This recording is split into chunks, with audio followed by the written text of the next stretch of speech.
Hello, Buff fans, and happy game day. I am Leo Rivera, and beside me is my co-host, Nick Evans. It's been an amazing week here in Boulder so far. I actually saw Coach Prime. He was at the rec center earlier this week, and we got half our crew down at Folsom for tonight's game against Stanford, and can't wait to see that game later tonight. Yeah, it should be a great one tonight. Gonna be a chilly night, but let's take a look at Jimmy Searfoss, who is down at the tailgates. Hello, and we are out here outside of Folsom Field where things are still picking up. It's still early on. We're hitting the tailgates a little later on. People are piling in, getting things ready and set up. We have one guy over here on one of the tents. From what I understand, you didn't even go to CU, right? Did not go to CU, no. Where did you go? Northwestern. Go Cats. So you're out here. What brought you out here to Folsom Field to be here for this game? Yeah, Coach Prime, really. Sometime early last spring, maybe over the summer, it was clear that it was just going to be a kind of a magical season and a ton of fun. We wanted to get involved, and a really fun way to do that was just come out and tailgate. Has there been a magical moment for you this season so far? Probably the Nebraska game. That one was really good. Great tailgate. We were out here at 5:30 in the morning, kind of partied all day after the game. Obviously a big win, super fun. You said that you like to party out here. Yep, we do. Have you seen a season where there's been more of a party? Not out here, not at all. Benson Field is quickly becoming the tailgate capital of the world, and every week it just gets better and better. Is that where we are right here? This is Benson Field, yeah. All right. Well, we'll throw it back to the studio. Appreciate the guy over here. We'll see y'all soon. Thank you, Jimmy. Yes, lots of excitement. So I'm just kind of curious, Nick, what are you looking forward to seeing out of this football game tonight? I want to see a very different game than I saw last week. As Coach Prime said, we're glad that we won, but we got to step up a lot of our game. It was not a pretty game, and we came out of there in Tempe with a win, but if we're going to be against Stanford and a lot of these better teams next week, we got to be a lot better, a lot more heads up, deeper ball, not afraid to throw it. But if I were to give my predictions tonight, I'm going to say CU scores about 30, and give me Stanford with 2 touchdowns, so 30-14, Colorado. Yeah, definitely on the same page there. Me personally, I just want to see once more explosive offense. I mean, we've touched on it the past couple weeks. We've been dragging on, but it's still something that we've lacked. I would like us to break 30 points tonight, so I'm definitely on pace with you, Nick. And from the O-line, they really showed out against USC, but then didn't make their presence as felt as much last weekend. So I just want to see the O-line dominate. I'm a big fan of the play in the trenches up front, so I really want to see these come out and enforce their will. And as for my prediction, I'm going to lean a little higher. I'm going to shoot 38 points, and I like Stanford to sit around that 10-ish points range. So for my official score prediction, I'd say 38-10. And yeah, excited for this game tonight.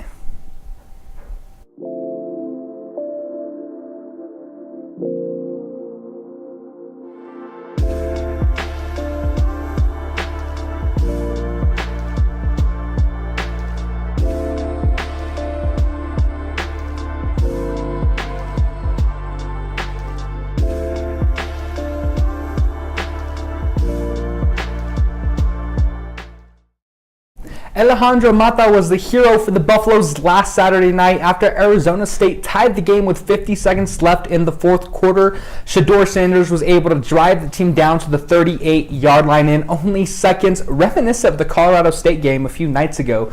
Coach Prime then sent Mata out onto the field to kick the game-winning 43-yard field goal. He kicked it and drilled it, but Arizona State did call a timeout to try and rattle the Honduran.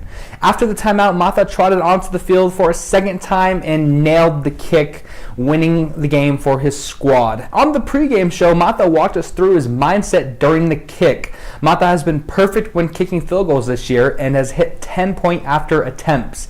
His performance also garnered him the Pac-12 Special Teams Player of the Week award against the Sun Devils. The Buff sophomore kicker lived up to his moniker, Mata Don't Miss.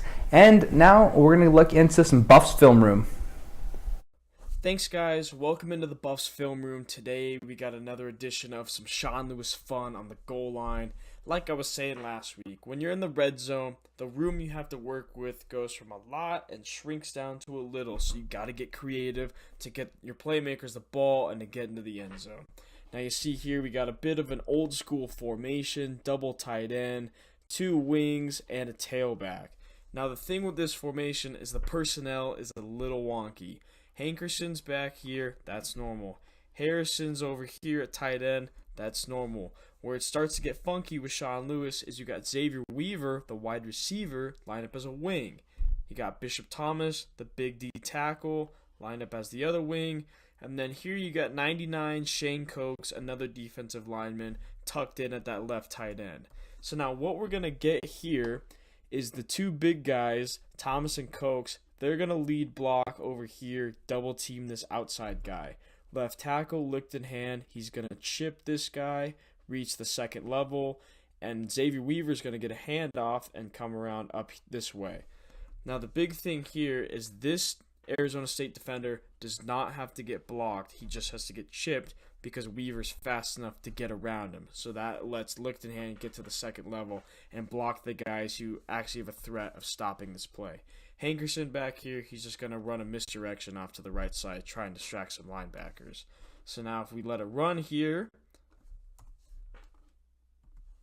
see Weaver comes around, this guy gets chipped by Lichtenhand, drops, Lichtenhand's able to reach the second level, Weaver's got too much room, makes the guy miss, and we got a touchdown for the Buffs.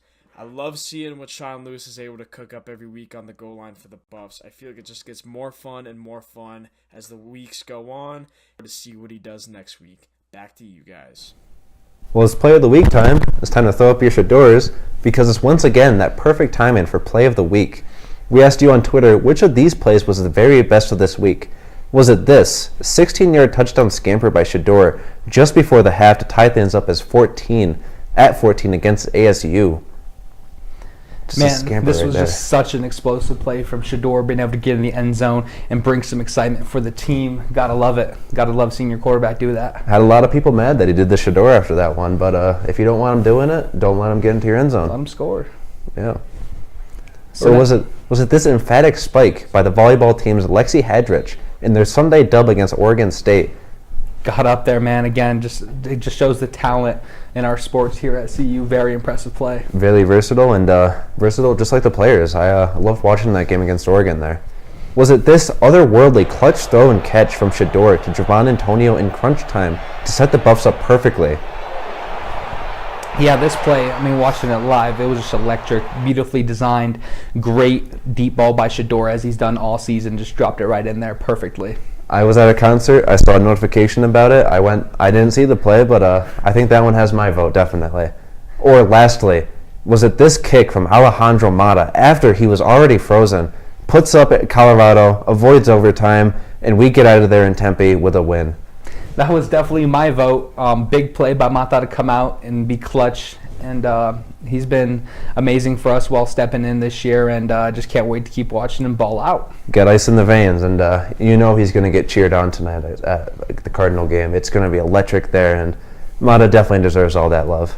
Yeah. So we'll look at that later in our show. Now it's time for our trivia question of the week. This week's trivia question is a wild one, with Colorado projected by most outlets to win their 5th game of the season in just a few hours. We have a question about their next game. So Buff fans, how many losses in a row has the football team suffered while seeking their 6th win of the season? That answer will be revealed later on in the show.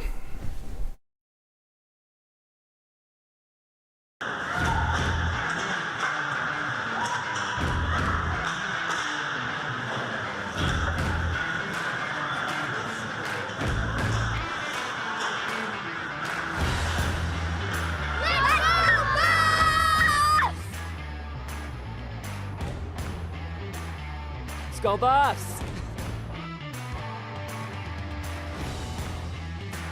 Go Buffs! Thank you.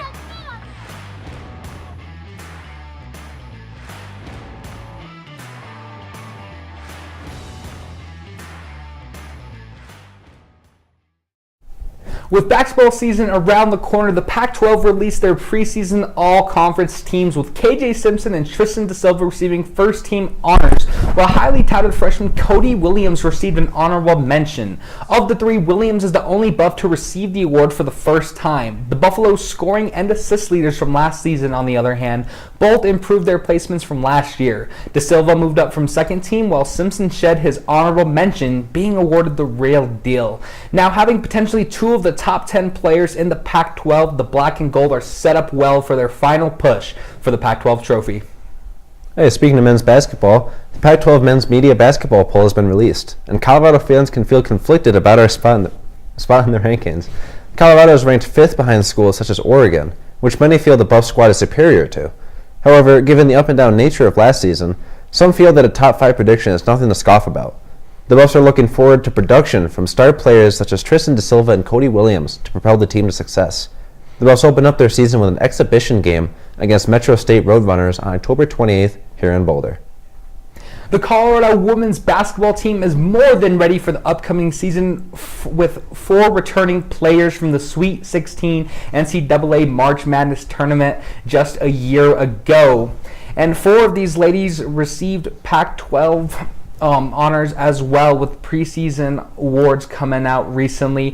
Jalen Sherrod and Quay Miller landed on the Pac-12 All-Conference team, while Frida Foreman and Aaronette Van Lale got honorable mentions. Sherrod started all 33 games last season. She was one of 5 Division I players that averaged 10 points and 5 assists and 2 steals, earning her all Pac-12 and all defensive selection. Miller earned an all-conference selection last season by being one of the Pac-12's best rebounders. She snagged 8.8 boards per contest and even grabbed 19 in a game, 4th most in program history. Very impressive.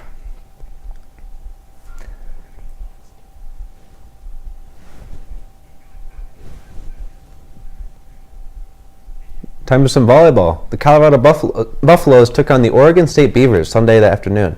The Beavers made it. The Beavers and Buffs duked it out for making an exciting game-needing golden set to determine the victors.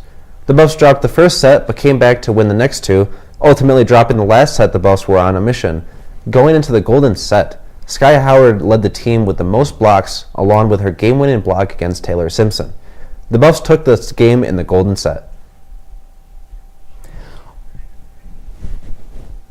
Oregon State left it all on the court, making the third set comeback to tie the game after a poor performance the past 2 sets. Amanda Burns led the Beavers in assists with a mind-blowing 32 assists. Unfortunately for Oregon State, Amanda's extended effort to get her teammates involved did not pay off, as the Buffs ended up winning the golden set 15-11, taking the game and breaking their 4-match losing streak, winning 3-2. Album from soccer. The Colorado Buffaloes women's soccer team matched up against the California Golden Bears last Sunday afternoon in what was definitely a soccer game played by 2 opposing teams. In what appeared to be a lopsided but still scoreless game, in the first half the Buffs maintained consistent pressure on the Golden Bears defense. The Buffs saw almost double-digit corner kick attempts in the first half alone, alongside another signature athletic entry pass from freshman defender Ava Priest. However, the Buffs could not capitalize on any of these opportunities against the Golden Bears, and Colorado's momentum dropped off, and it appeared that the match had evened out, with neither team managing to get a ball into the net. The match ended in a disappointing 0-0 tie. This game also ended Buff star Schreiber James' 7-game goal streak. The Buffs will be out of town for the near future, taking on 3 straight road games in which they hope to put some points on the board. They return to Prenta Field on October 26th when they take on the Arizona Wildcats. The women's golf team finished 8th this past weekend at the Ron Moore Intercollegiate, ending the weekend over par by 1 stroke at CU Denver's 54-hole golf course. Sabrina Eichball and Morgan Miller were the only team members to place in the top 20, Miller finishing 9 under par and Eichball finishing 2 under, while the rest of the team finished over par. While head coach Ann Kelly didn't get the win she was exactly hoping for, in a statement to CU Athletics, she maintains that the team still gave it their all. The Buffs will return next weekend at the Stanford Intercollegiate in California. Well, away weeks for the football team creates a busy weekend for our club sports, and this past weekend was no different. The long weekend started off with our Division II hockey team facing off against East Texas Baptist Tigers on Friday night, where they were led in a single goal on an odd man rush. The Tigers will be back in town to play the Buffs again, this time taking an early 2-0 lead in the second period, where they would shut out the D2 team on the series. The women's team would fare a little bit better on the weekend. losing their season opener against the elite Michigan State Spartans. They'd get even the next day, however, winning in a commanding fashion against Montana State 4-0. The baseball team played the best out of all our club teams this weekend, sweeping our rival Colorado State Rams in their Saturday doubleheader. They won the first game 6-1, and even though Game 2 was the closest contest so far in the Buffs fall season, they prevailed by a score of 4-3. We weren't able to stream this doubleheader, but you're in luck, because we'll be back at Scott Carpenter Field this Sunday, where the Black and Gold will take on a newcomer to the Mid-America West Conference, the Air Force Falcons.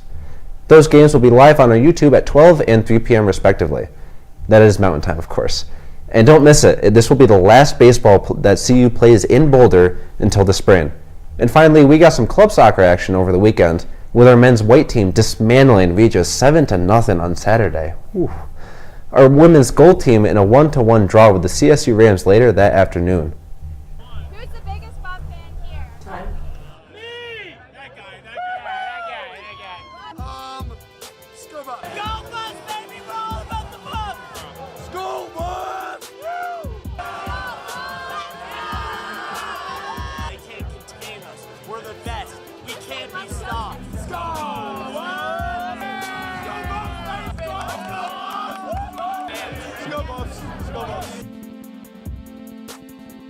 Welcome to this week's Rapid Fire. I'm Emily Lockard. The Buffs weekend starts off with a bang on Friday with football versus Stanford at 8, and it's family weekend in Boulder. But football isn't the only thing going on Friday. Cross country has a race at Nuttycombe in Wisconsin. Volleyball also plays at 11 and 6 Washington. Saturday is a relatively calm day for the Buffs, with women's soccer playing USC on the road. It could be a tough game for the Buffs, as USC is ranked 13th in the country. The weekend wraps up with golf on Sunday in the first round of the Fallen Oak Collegiate Invitational in Biloxi, Mississippi. At 1, volleyball will play its second away game of the weekend at Washington State. It's a big away weekend for the Buffs, so make sure to stay up to date on social media. That's all for this week's Rapid Fire. Have a great weekend, Buffs. And now, Leo, it is time for our Player of the Week winner. Drum roll, please. And the winner, receiving 59% of the vote, is this Alejandro Mata game-winning field goal. The ASU squad tried to ice Mata, took his kick away from him, but he went up it again. Lesson of this one is, Mata don't miss.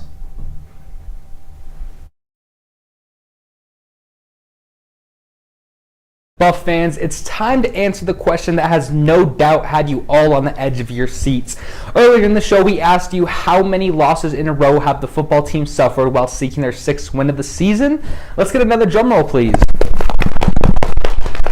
And the answer is 11. The Buffs have lost an astounding 11 games in a row while looking for win number 6. So here's to hoping that streak gets ended tonight and we can clinch some bowl eligibility as well. That's all we have for you. It's about 4:45 here in Boulder. We got about almost 3 hours left to kick off. I'm really excited for tonight's game and hoping to get out of here. We're really, really thankful for you guys for showing up. And Leo, you have any closing thoughts for this? Yeah, once again, excited for the Buffs to close out. We thank you all for spending your Friday with us. And as always, Sco Buffs. Sco Buffs.